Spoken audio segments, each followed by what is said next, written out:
गौरव भाटिया, दो तीन चीजें मैं जल्दी जल्दी स्पष्ट कर दूं। अगर वो तथाकथित नेता हैं किसानों के, तो फिर उनको बार बार बुलाकर सरकार की ओर से कृषि कानून बिल समझाने की कोशिश क्यों की गई? आपने रेप के मामले का जिक्र किया, अरे आपकी पुलिस से गिरफ्तार कीजिए ना, ये तो बहुत गंभीर मामला है। जितने भी लोग आरोपी हैं, क्यों उनको छोड़ा जा रहा है? किस बात का इंतजार किया जा रहा है? किस प्रदेश में हुआ? एक मिनट, किस प्रदेश में आप हुआ? बताइए ना, किस प्रदेश में हुआ है? आपने प्रश्न क्यों नहीं पूछा? आप ये बताइए। चित्रा जी छोड़िए, पुलिस अपना काम कर रही है। गौरव भाटिया, मैं किससे क्या प्रश्न पूछूंगी, ये आपको बताने की जरूरत नहीं है। गौरव भाटिया, गौरव भाटिया जी, आपको बताने की जरूरत नहीं है कि मैं किससे क्या सवाल पूछूंगी। नहीं, एक second please sir. Gaurav Bhatia, मैं आपसे कहती हूँ कि आपको ये जवाब देना चाहिए। मैं आपसे कहती हूँ कि गौरव भाटिया ये जवाब दीजिएगा। आप हर बार तू तड़ा करती हैं। तू तड़ा बिल्कुल नहीं कर रही हूँ सर। मैंने तो आपसे सीधा सवाल पूछा गौरव भाटिया कि अगर वो तथाकथित किसान नेता है तो बार बार उनको बुलाकर मान मनोबल किस बात का किया आपके बड़े मंत्रियों ने? ये सवाल का उत्तर मैं दे देता हूं। इस सवाल का उत्तर मैं दे देता हूं।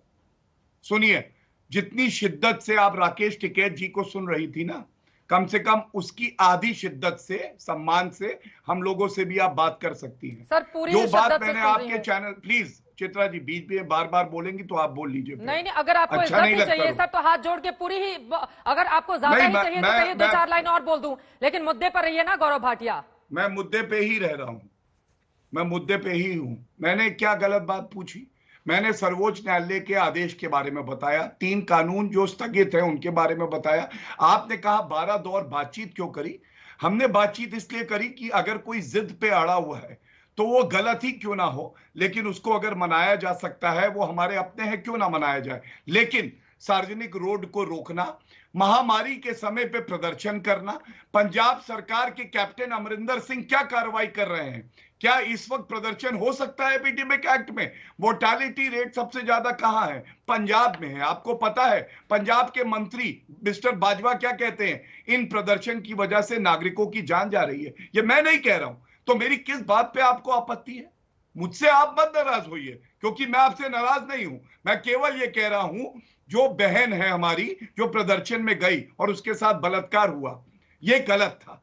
इस सवाल को पूछा जाना चाहिए था। मैं कह रहा हूं, ये सार्वजनिक रूप पे जो बैठे बिना मास्क लगाए, तो ये गलत है। अगर आप सहमत है तो ठीक है। अभय दुबे जी जल्दी से जवाब देंगे आपकी बात। ठीक है सर, मुझे लगता है पुलिस को अपना काम करना चाहिए। ठीक है गौरव भाटिया, अभय दुबे जी जल्दी से जवाब दे दें, उसके बाद बलबीर सिंह हमारे साथ हैं, उनके पास में जाऊंगी। सबसे सीधा सा आरोप आपके ऊपर यह है अभय दुबे जी कि दरअसल अगले साल पंजाब में चुनाव होने हैं विधानसभा के, और किसानों के कंधे पर बंदूक रखकर कांग्रेस पार्टी चलाना चाहती है और चाहती है इसके जरिए माहौल को अपने पक्ष में किया जाए। अभय दुबे, और इसी वजह से आप लोग नहीं चाहते कि कोरोना के इस काल में भी किसानों का आंदोलन स्थगित हो। चित्रा जी, निशाना साध कर प्रधानमंत्री जी ने किसानों की आजीविका को मार दिया है। चित्रा जी, काले क्रूर 3 कानून प्रधानमंत्री जी लेकर आए, उन पर लाठियां प्रधानमंत्री जी बरसाएं, उनकी राहों में कांटे प्रधानमंत्री जी बिछाएं, उनको आतंकी भारतीय जनता पार्टी की सरकार बताए, कोरोना फैलाने का आरोप लगाए। मैं एक 10 सेकंड में जवाब देता हूं। पंजाब में 10 मई को टेस्टिंग हुई 37,806, 20 मई को इन्हें कल हुई 71,000। पंजाब में 10 मई को केस जो आए थे वो आए थे 8,549, कल आए हैं 5,449, मतलब पहले से कम हो गए। पंजाब में जो टेस्ट पॉजिटिविटी रेशो था वो 10 मई को था 22%, कल हो गया है 7.6%। इसका साफ बैठे हुए मैं उनसे जवाब ले लूंगी।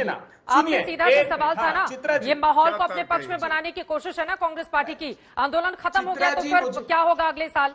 किस मुद्दे को लेकर आप बीजेपी को घेरेंगे? तो किसानों का आंदोलन जारी रहे, राजनीतिक रोटी सेकती रहे कांग्रेस, ये आरोप है आप। इसका नेतृत्व प्रधानमंत्री जी कर रहे हैं। एक क्षण लगता है प्रधानमंत्री जी, आप समाप्त कर दीजिए तीनों काले कानून। आप 17 अप्रैल को कुंभ को विसर्जित कराकर कहां गए थे? असनसोल की रैली में। और जब 2,60,000 केस थे, प्रधानमंत्री जी क्या भाषण दिया आपने? उन्होंने कहा कि खट्टी मीठी बात करता हूं। मैं जब प्रधानमंत्री का चुनाव लड़ा था तब भी 1/4 भीड़ आई थी, आज तो लाखों लोग दिखाई दे रहे हैं। मेरा दिल गदगद हो गया। प्रधानमंत्री जी, आखिरी प्रश्न का जवाब दीजिए। आज जब गौरव भाटिया कह रहे हैं कि यह कानून स्थगित है, तो मुझे बताइए कॉन्ट्रैक्ट फार्मिंग का क्या प्रोविजन खत्म हो गया?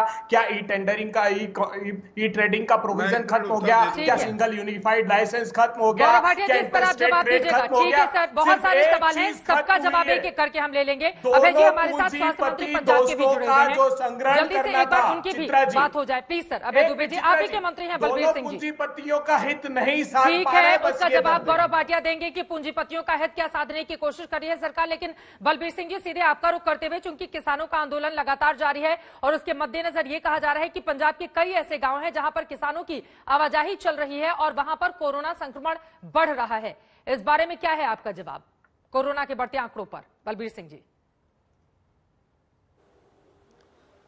मैडम, ऐसे है कि जो किसानों की आप बात कर रहे हैं, अभी किसानों की तरफ से वहाँ से ये स्प्रेड हो रहा है, ये मैं इस चीज़ को तो बहुत कम मानता हूँ, पर जेकर वो एक कारण है तो उसके लिए सीधे तौर पे सेंट्रल गवर्नमेंट जिम्मेवार है। क्योंकि सेंट्रल गवर्नमेंट ने जेकर उनको पता है पिछले 1.25 साल से हम एक बहुत बड़ी महामारी से लड़ रहे हैं, पूरा संसार लड़ रहा है, तो ये जो एजिटेशन है, जो ब्लैक लॉ बनाए गए हैं उनको पोस्टपोन किया जा सकता था, उनको रद्द किया जा सकता था, लेकिन सरकार को पहले अपनी जनता को बचाना जरूरी था।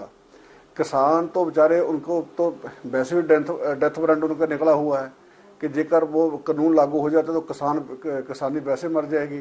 तो जेकर वो वहाँ बैठे हैं तो बीमारी है, लेकिन अब इसके लिए जिम्मेवार कौन? इसलिए सेंट्रल गवर्नमेंट जिम्मेवार है। सेंट्रल गवर्नमेंट आज अपने कानून वापस ले ले और आज ही वो सब बेचारे जो किसान वहाँ बैठे हुए हैं वो अपने घर पे चले जाएंगे और अपने परिवार में रहेंगे। किसी का ऐसे मरने को दिल नहीं करता। जेकर जो लोग बेचारे, बहुत सारे किसान इस एजिटेशन के दौरान मौत के मुंह में जा पड़े हैं, जो कि बहुत ही दुखदाई बात है।